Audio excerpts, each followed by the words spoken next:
Good evening বন্ধুরা, সবাই কেমন আছো, কি করছো?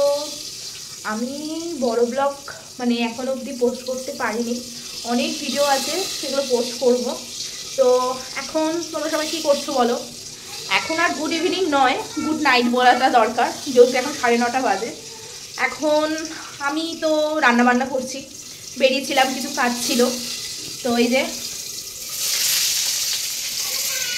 বেগুন ভাজা বসিয়েছি। তো মা বললো সবসময় ঝোল ঝাল ভাল লাগে না, একটু বেগুন ভাজা রুটি কর, শীতকাল গরম গরম বেশ ভাল লাগবে। আর একটু পায়েস ছিল, তো ওই পায়েস আর বেগুন ভাজা দিয়ে একদম জমে যাবে রাতের খাওয়াটা। আর বাচ্চা যেহেতু শরীর খারাপ, তো ওই জন্য ও বেগুন তো ওকে দিই না, তবু এই আর কি। তো বলো তোমাদের সব কেমন কাটছে? আমার তো ভালোই কাটছে। আমার শীতকাল ভালো লাগে, খুবই ভালো লাগে। কার কার শীতকাল ভালো লাগে কমেন্ট বক্সে জানাও। তো চলো চটপট রান্নাবান্না করে নিই। এখনও ড্রেস চেঞ্জ করিনি, বাইরেই ছিলাম, কাজবাজগুলো মিটিয়ে আসলাম। কালকে আবার সোনামায়ের স্কুলে যেতে হবে, কিছু কাজ আছে স্কুলে।